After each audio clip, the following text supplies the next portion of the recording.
Goodbye, Klaus.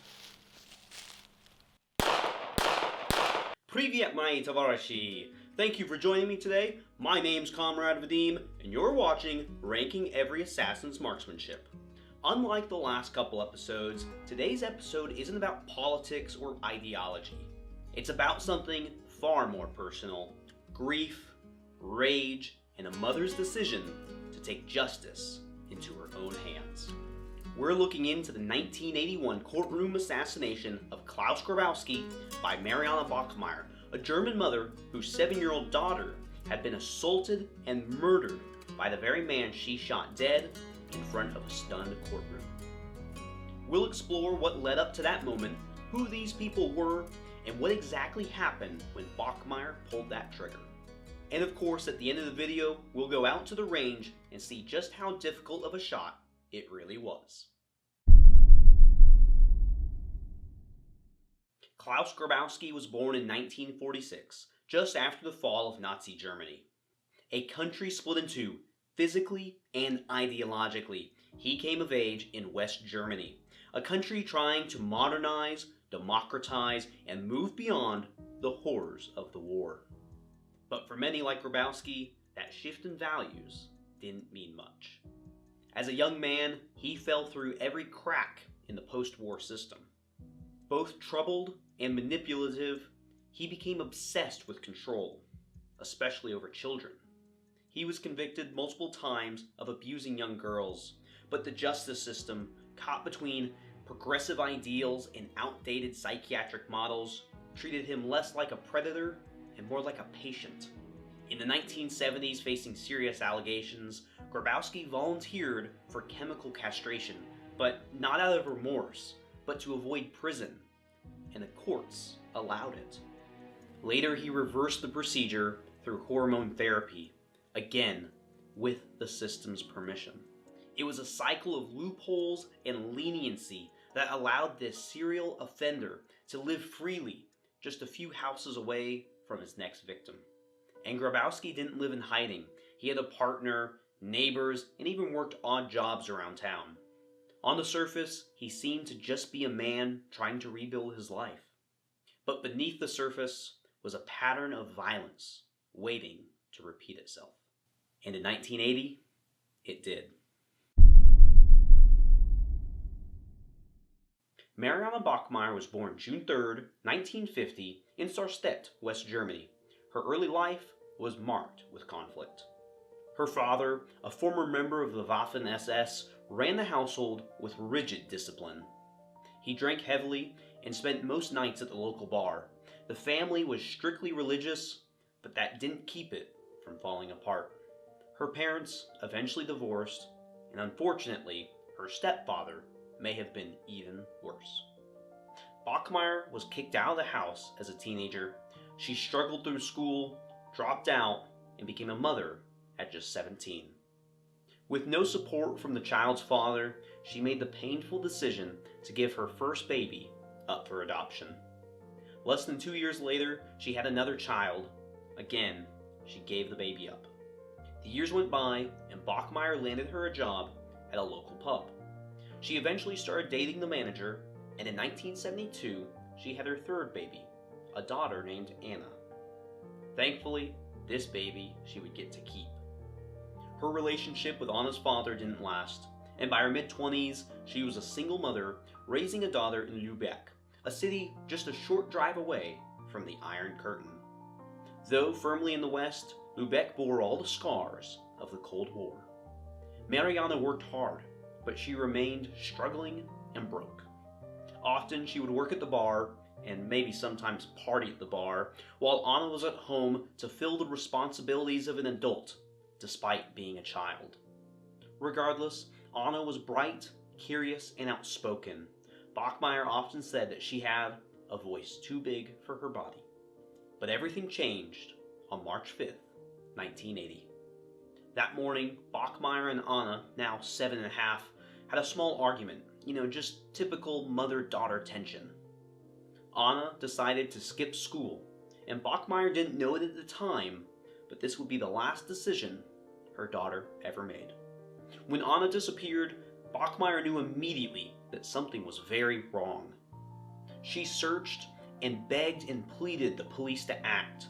When she was finally found, Anna's body was found stuffed in a cardboard box by a canal, strangled and abused. It broke something in Bachmeier, something that would never heal. Grabowski's fiancée eventually called the police to turn him in, and he was taken into custody. While Bachmeier is by no means a perfect mother, there is nothing she could have done that day to change history. The man who murdered her daughter was a known predator, a repeat offender who should have never been free in the first place. To Bachmeier, this wasn't just a failure of justice. It was betrayal. Not just of her, but of every parent trying to protect their children. In that betrayal, something hardened inside of Bachmeier. It is now March 6th, 1981, in Lübeck District Court. Klaus Grabowski is on trial, accused of the abduction, abuse, and murder of Marianne Bachmeier's 7-year-old daughter, Anna. During the trial, tensions ran high as Bachmeier was forced to relive the horrifying details of her daughter's brutal death. On this particular day, Grabowski was set to testify. According to Bachmeier, despite smuggling a weapon into court, she did not intend to kill Grabowski. That is, until his lawyer indicated that Grabowski's testimony would defame Anna and put blame on her for this terrible act. Suddenly, Bachmeier rose from the back of the courtroom, calmly drew her handgun from the pocket of her overcoat, and fired 7 shots into Grabowski's back, hitting him 6 times. The courtroom erupted into panic and chaos as Grabowski collapsed and died at the scene. Bachmeier was quickly apprehended, and as she was being taken away, she could be heard saying, "I did it for you, Anna." Marianne Bachmeier used a Beretta Model 70, like the one I have here. It is a sleek and compact semi-auto pistol chambered in .380 auto. Developed in Italy and introduced in 1958, the Model 70 quickly gained a reputation for its reliability, concealability, and exceptional handling. With its lightweight frame and ergonomic grip, it quickly gained popularity among civilians and undercover agents. The .380 Auto, while modest in power compared to something like a 9mm or a .45, has manageable recoil and sufficient stopping power at close ranges, making this pistol ideal for concealed carry and personal defense. When I first got my Beretta Model 70, I immediately fell in love with it. The ergonomics of the grip are super comfortable in your hand. The pinky rest on the magazine's always a nice touch I like.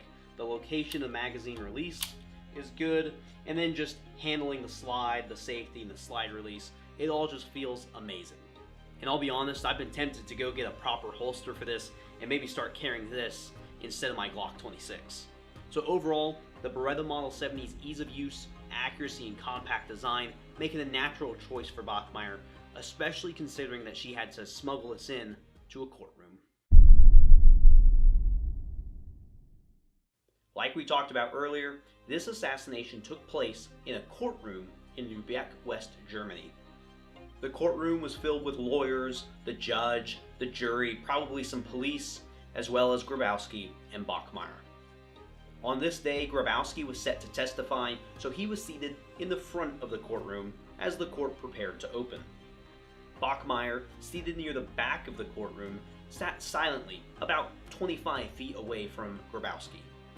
Between her and Grabowski was multiple rows of witnesses, officials, and onlookers.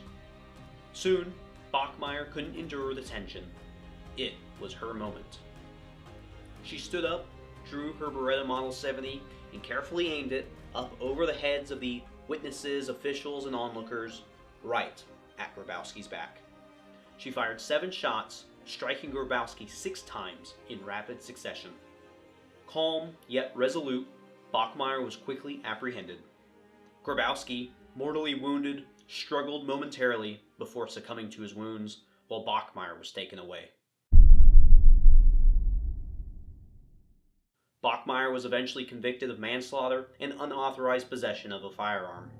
She was sentenced to 6 years in prison, but she only ended up serving 3 after overwhelming initial public support. However, this support waned somewhat as she released more details of her life, most notably giving up her first 2 children for adoption. Following her release, Bachmeier remarried and moved abroad to Nigeria, trying to separate herself from her traumatic past. Later, she returned to Germany and tried to keep a low profile, avoiding media attention as much as possible. However, between 1994 and 1995, she appeared on a number of small radio and TV stations to share her experiences. It was during one of these shows that she revealed, probably to no one's surprise, that she really did go into that courtroom with an intention to kill Grabowski, despite her initial comments. Years later, one of her friends who worked at the pub with her revealed that she would spend hours in the basement of the pub practicing the shot. Sadly, Bachmeier was diagnosed with pancreatic cancer shortly after these interviews. She passed away September 17, 1996, at the age of 46. Bachmeier was buried next to her daughter Anna, their graves representing a lasting testament to grief, tragedy, and a mother's profound loss. But there's still one question we haven't answered. Oh yeah, how hard of a shot was it that Marianne Bachmeier took? For that, we'll have to go to the range. Let's go. Hello guys. Today we're recreating the shot that Marianne Bachmeier took on Klaus Grabowski. Thank you once again to past Comrade Vadim for that great story of this very famous event. Now we have something very special because we do have the Beretta 70 thanks to our sponsor, Comrade Vadim. Still no sponsor, guys. Please like, subscribe, comment below. Anything that helps the channel out, I really do appreciate it. That way we can keep doing cool recreations with the gun to give you the best account of the story. But I do want to say that in the time that I've had this gun, it is a very fun gun, and it's a very comfortable gun. I'm actually tempted to carry it sometime, but haven't had enough time behind it to do that yet. It has the very nice finger hold on the magazine, some ergonomic gripping up here, and it's just very low profile. I thought it was going to be a little thick with this, but I held it up next to my Glock 26, and they're actually very similar profiles. Before we get started there, let's go do some practice shots. So once again, I absolutely love this Model 70. So let's take a couple shots with it in preparation for our recreation.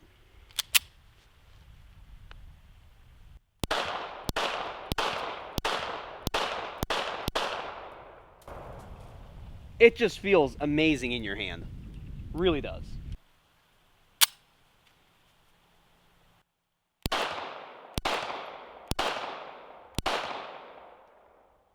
So meet Klaus today. He is not in for very much fun. We don't know all the details of the shot. However, I've done my best to recreate it. This is right on 20 feet from my shooting position. You know, they were inside a courtroom, so I'm guessing anywhere from 15 to 20 feet. That way Marianne Bachmeier wouldn't be seen. She stands up, holds out the gun, shoots 7 shots, hits 6. So let's see how well we can do that today. Now, many of you probably know the scene from the movie. I may have put it in this video as well, but in the movie rendition of it, Marianne Bachmeier has the big overcoat. She pulls out the gun, holds it up, and fires away, and then stands there and is restrained, as we talked about, very peacefully. I meant to bring my big overcoat, that way I could recreate that, but I forgot, so we're going to do our best to recreate this. All right, we've got 7 loaded up. We're at 20 feet away. Let's give it a try.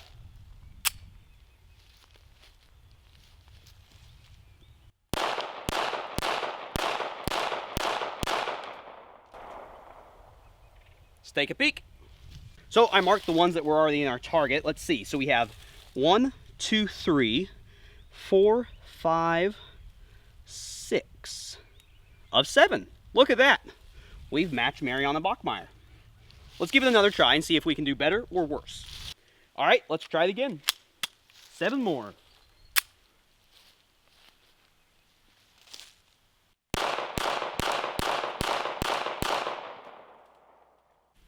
You know, as I walked up here, I almost said, "Oh, poor Klaus," but you deserve it, Klaus. Screw you. We got 1, 2, 3, 4, 5, 6 possibly. Am I bad at counting? 7? Let's see. Let me do that again. 1, 2, 3, 4, 5, 6, 7. 7 of 7.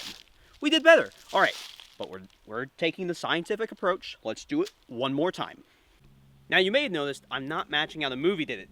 I believe Marianne is a very strong, intelligent German woman, so she would take a proper shooting stance. However, in the movie, she does it one-handed. So this time, we're going to do that and see how bad my accuracy is. Goodbye, Klaus.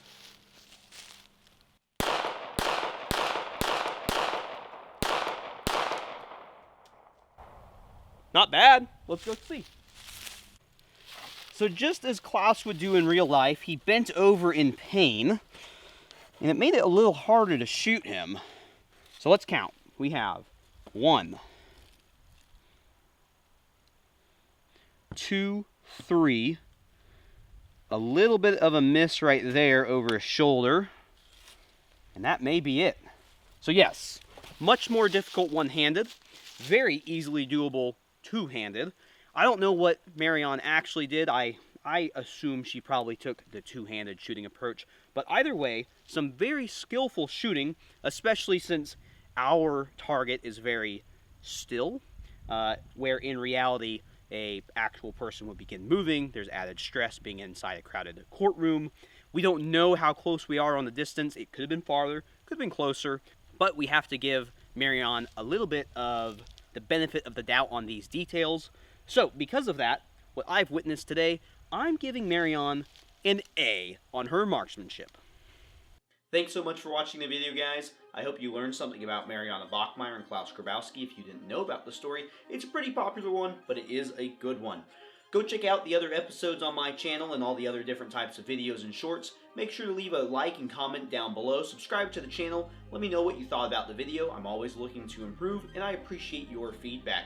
Anyway, I'll see you in the next episode of Ranking Every Assassin's Marksmanship. Das Vidania.